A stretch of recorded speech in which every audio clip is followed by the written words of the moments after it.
오늘 우리에게 주시는 하나님 말씀은 하박국 1장 1절에서 17절 말씀입니다.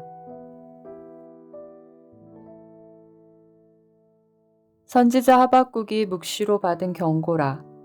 여호와여, 내가 부르짖어도 주께서 듣지 아니하시니 어느 때까지리이까. 내가 강포로 말미암아 외쳐도 주께서 구원하지 아니하시나이다. 어찌하여 내게 죄악을 보게 하시며 패역을 눈으로 보게 하시나이까. 겁탈과 강포가 내 앞에 있고 변론과 분쟁이 일어났나이다.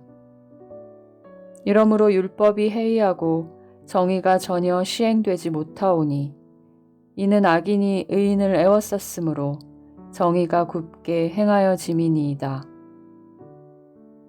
여호와께서 이르시되 너희는 여러 나라를 보고 또 보고 놀라고 또 놀랄지어다. 너희의 생전에 내가 한 가지 일을 행할 것이라. 누가 너희에게 말할지라도 너희가 믿지 아니하리라.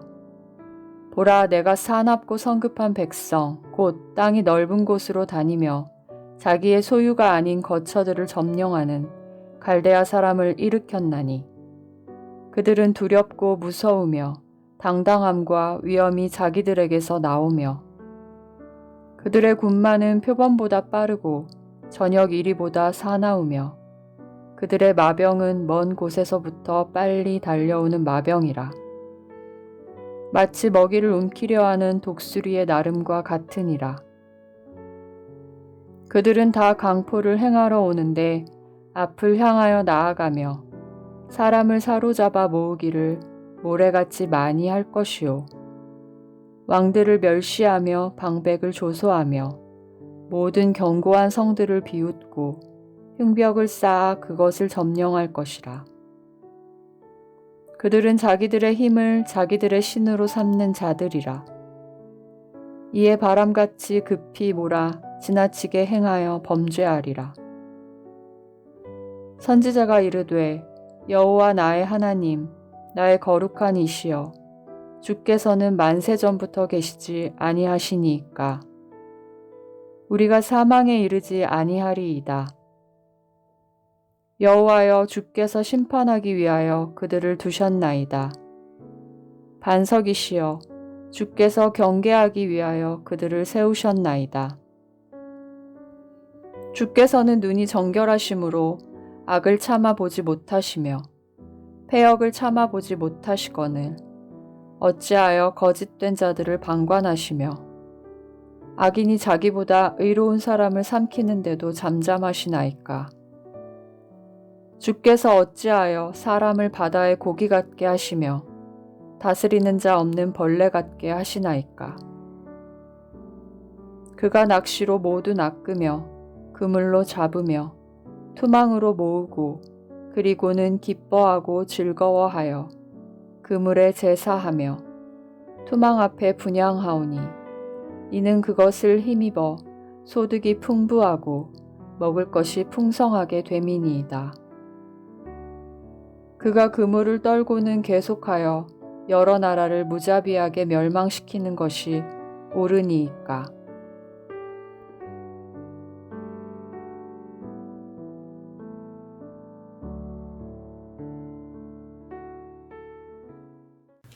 오늘도 금요일에 나오신 여러분 모두에게 하나님의 은혜와 사랑이 함께 하시기를 예수님의 이름으로 축원합니다. 오늘부터 4일 동안 구약 성경의 소예언서인 하박국서를 함께 살펴보겠습니다. 선지자 하박국에 대해서 알려진 바는 거의 없습니다. 학자들의 일반적인 견해는 하박국이 살았던 시대가 선지자 스바냐와 예레미야와 동시대였을 것이라고 추측합니다. 하박국이라는 이름이 성경의 다른 권에서는 언급되지 않습니다.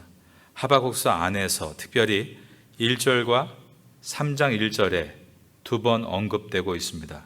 1장 1절에서 선지자 하박국이 묵시로 받은 경고라 라고 되어 있고 3장 1절에서 시기 온옷에 맞춘 선지자 하박국의 기도라 라고 되어 있습니다.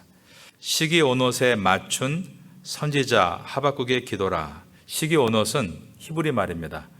쉬구 요노트라는 단어인데 열정적인 시라는 뜻입니다.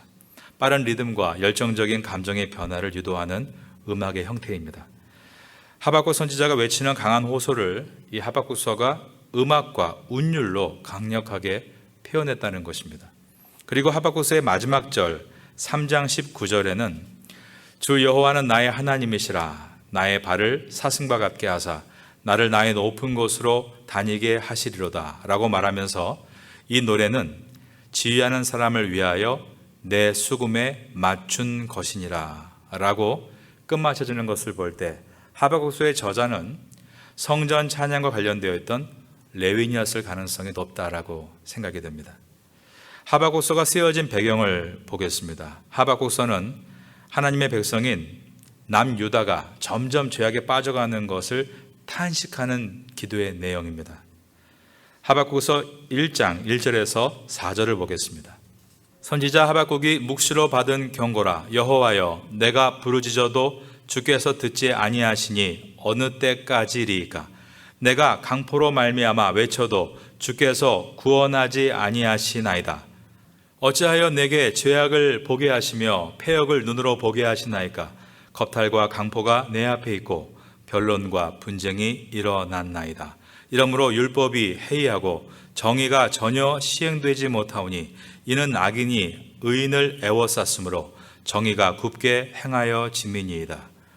이 탄식의 질문에 대해서 이제 하나님께서 첫 번째로 응답하시는 내용이 1장 5절부터 11절입니다.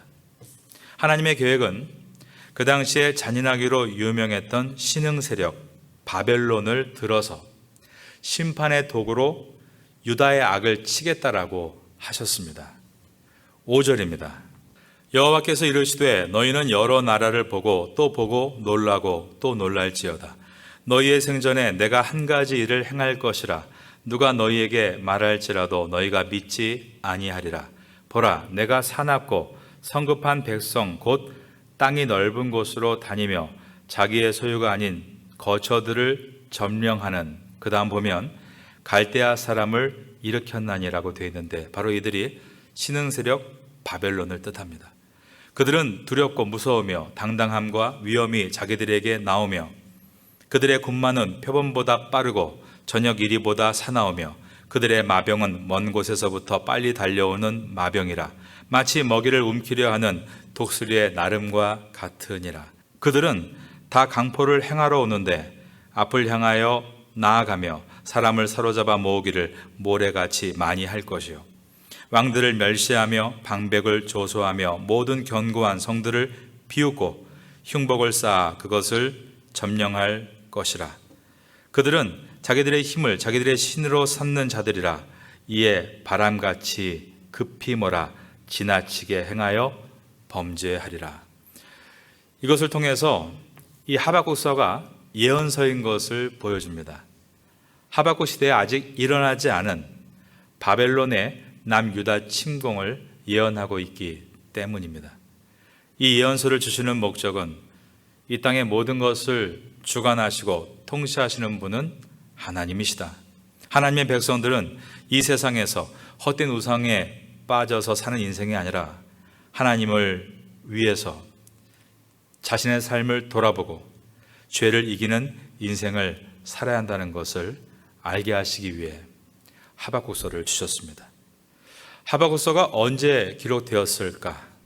주전 612년에 대제국 아수르는 신흥 세력 바벨론에게 멸망을 당합니다. 그 이후에 중동의 패권은 이제 아수르에서 바벨론으로 넘어갑니다. 그리고 유다를 바벨론이 침공하는데 세 번의 침공이 있었습니다. 첫 번째 침공이 주전 605년, 두 번째가 597년, 그리고 세 번째가 주전 586년이었습니다. 하박국서가 기록된 시기는 바벨론이 아수르를 멸망시킨 주전 612년에서 바벨론이 남유다를 1차 침공하는 주전 605년 사이에 그때 기록이 됐을 것이다 라고 추정되어집니다. 하박국서의 특징은 선지자가 하나님으로부터 말씀을 받아 이스라엘 백성들에게 선포하는 구조가 아니라 하나님과 하박국의 두 사람의 대화로만 이루어져 있습니다. 이것이 다른 예언서와 가장 다른 하박국서의 특징입니다. 1장과 2장은 하나님과 하박국의 대화가 기록되어 있고 3장은 하박국의 기도로 구성되어 있습니다. 3장에 우리가 잘 알고 있는 말씀이 나옵니다. 마지막 부분인 17절과 18절에서 비록 무화과 나무가 무성하지 못하며 포도나무에 열매가 없으며 감람나무에 소출이 없으며 밭에 먹을 것이 없으며 우리의 양이 없으며 외양간에 소가 없을지라도 나는 여호와로 말미암아 즐거워하며 나의 구원의 하나님으로 말미암아 기뻐하리로다 라는 하박국 선지자의 찬양이 들어 있습니다.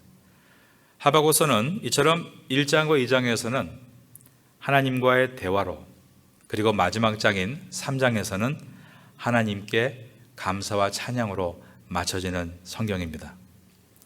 하박국서는 1장 1절에서 선지자 하박국이 묵시로 받은 경고라라고 시작합니다. 그리고 다음 절인 1장 2절부터 4절까지 하박국의 첫 번째 질문이 시작됩니다. 하나님, 당신의 백성인 남유다가 점점 죄악에 빠져가고 있습니다. 어떻게 해야 합니까? 3절을 보겠습니다.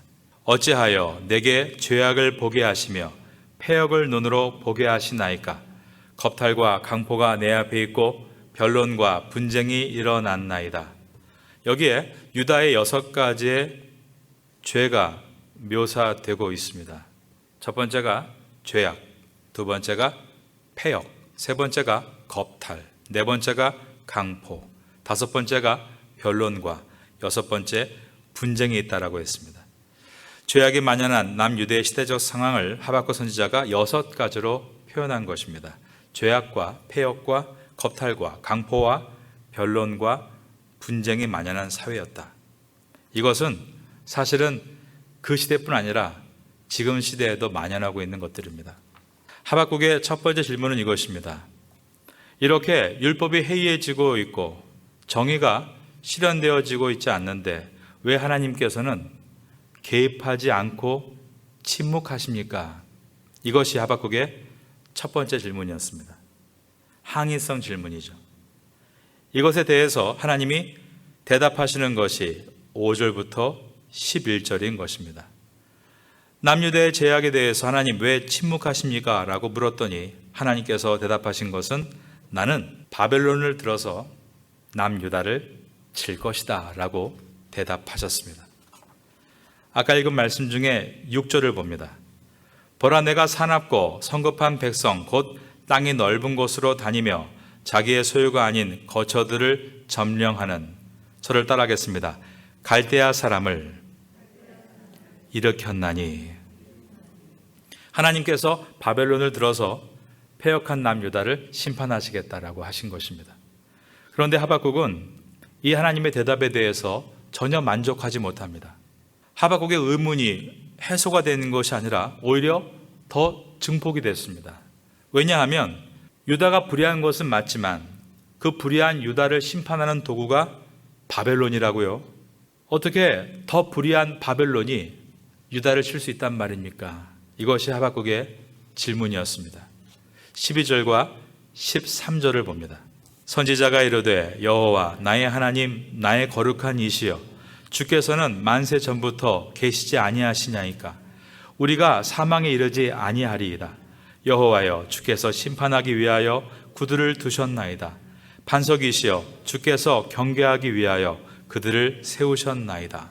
주께서는 눈이 정결하심으로 악을 참아 보지 못하시며 패역을 참아 보지 못하시거늘 어찌하여 거짓된 자들을 방관하시며 악인이 자기보다 의로운 사람을 삼키는데도 잠잠하시나이까? 여기서 말하고 있는 악인은 바벨론을 얘기하는 것이고 여기에서 말하고 있는 의인은 유다를 가리키는 것입니다. 유다가 결코 의롭지 않죠. 그러나 상대적으로 볼 때 바벨론보다는 의롭다는 것입니다. 그런데 상대적으로 더 불의한 바벨론을 들어서 상대적으로 더 의로운 유다를 치신다고요? 하나님, 이것이 하나님의 정의입니까? 이와 같이 하박국의 두 번째 질문 또한 하나님의 정의에 대해서 항의성 질문을 하고 있는 것이었습니다. 요약을 해보면 하박국의 첫 번째 질문은 하나님 왜 역사하지 않으십니까? 였고, 하박국의 두 번째 질문은 하나님 왜 그렇게 역사하십니까? 라고 묻는 것이었습니다. 이렇게 하박국 선지자는 1장 12절부터 2장 1절에서 두 번의 질문을 하고 있습니다. 이것에 대해서 하나님께서 하박국 선지자에게 두 번째로 대답하시는 내용이 이제 하박국서 2장 2절부터 20절까지인 것입니다. 그 경계선이 되는 2장 1절을 한번 보겠습니다. 내가 내 파수하는 곳에 서며 성류에 서리라. 그가 내게 무엇이라 말씀하실는지 기다리고 바라보며 나의 질문에 대하여 어떻게 대답하실는지 보리라 하였더니, 이렇게 하박국의 두 번째 질문이 맞춰졌을 때 2장 2절에서 하나님의 두 번째 대답이 시작이 됩니다. 여호와께서 내게 대답하여 이르시되 너는 이 묵시를 기록하여 판에 명백히 새기되 달려가면서도 읽을 수 있게 하라. 욥기서는 예언서입니다. 다른 말로 묵시록이라고 합니다. 묵시란 숨겨진 것을 드러낸다. 영어로 revelation, 계시라고도 합니다. 하나님의 대답은 내가 너에게 묵시를 주겠다. 즉 숨겨진 것을 드러나게 해주겠다. 이것은 하박국 한 사람에게만 주신 답변이 아니라 하나님께서 역사를 운행하시는 방식에 대해서 우리도 똑같이 왜 역사하지 않으십니까? 왜 이렇게 역사하십니까? 라는 질문에 대해서 주시는 대답입니다. 여러분은 하나님께서 여러분의 삶을 이끌어 주신다고 믿으십니까? 그런데 하나님께서 여러분의 삶을 이끄시는 방식에 대해서 혹시 씨름하고 있지 않으십니까? 하나님, 왜 내 삶에 개입하지 않으세요? 혹은 하나님, 왜 내 삶에 이런 식으로 개입하세요? 라고 묻지 않으십니까? 이 두 질문은 우리 개인에게도 우리 사회에도 모든 민족에게도 동일하게 들려오는 질문입니다. 독일 나치에 의해서 어려움을 겪었던 유태인들에 대한 이야기를 우리가 잘 알고 있습니다. 유태인들은 물을 수 있습니다. 하나님, 왜 그렇게 역사하셨어요? 하나님의 역사를 이끄시는 방식에 대해서 괴로워하는 그 씨름은 하박국의 씨름만이 아니라 모든 인류의 씨름인 것입니다. 이것은 정직한 질문입니다. 하박국이 정직한 질문을 가지고 하나님 앞에 씨름하고 있습니다. 그럴 때 하나님께서는 하박국 선지자가 이해할 수 있도록 레버레이션, 계시로 비밀을 보여주셨습니다. 그러므로 하박국은 주님을 신뢰할 수 있었고 마지막 3장에서 내일을 바라보며 비록 지금 아무것도 없다 할지라도 나는 여호와로 인하여 즐거워하고 기뻐하리로다라고 찬양할 수 있었습니다. 극동아시아 지역에서 널리 알려진 표현 중에 장님 코끼리 만지기라는 말 있죠. 눈먼 사람 여러 명이 코끼리를 만져본 다음에 코끼리에 대해서 서로 다르게 주장했다는 이야기입니다. 코를 만져본 사람은 코끼리가 물 뿌리는 호수같이 생겼다라고 말했고, 다리를 만져본 사람은 기둥 같다고 했고, 배를 옆에서 쓰다듬어 본 사람은 벽과 같다라고 했고, 귀를 만져본 사람은 보자기 같다라고 했다는 것입니다. 우리가 하나님에 대해서도 이러한 실수를 언제든지 할 수 있습니다. 우리가 하나님을 잘 모르기 때문에 하나님 왜 이렇게 역사하지 않으세요? 라고 물을 수 있고, 하나님 왜 이렇게 역사하세요? 라고 물을 수 있습니다. 그러나 이런 위험이 있다고 해도 코끼리를 만져본 사람은 적어도 코끼리가 존재한다는 것은 체험적으로 알게 됩니다.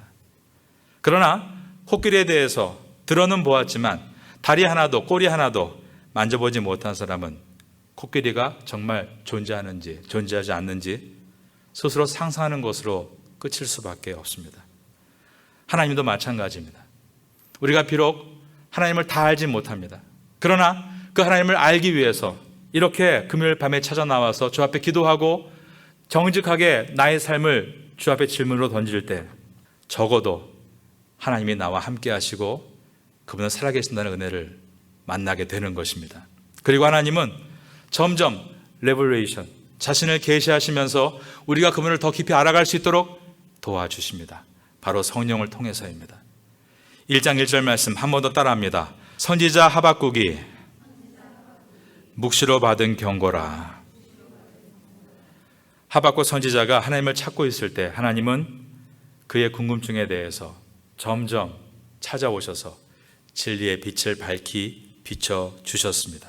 이제 우리가 짧은 4일 동안 이 하박국서를 묵상하면서 저와 여러분에게도 하박국과 같이 정직한 기도가 있기를 바라고, 하나님 앞에서 우리 인생이 난해해 보이는 많은 일들을 만나게 되지만 그것을 어떤 방식으로 처리해 나가야 될지 우리는 알지 못하지만 하나님께서 우리에게 계속해서 계시해 주심으로 점점 깨닫는 경험을 하게 되기를 바랍니다. 성경을 읽고 쓰고 묵상하고 강해 설교를 듣고 그 말씀이 내 안에 녹아질 수 있도록 기도할 때 여러분 각자가 하나님을 깊이 만남으로 여러분 인생의 난해한 문제들을 하나님께로부터 답을 얻고 주를 찬양할 수 있는 삶을 살게 되기를 마지막으로 예수님의 이름으로 축원합니다.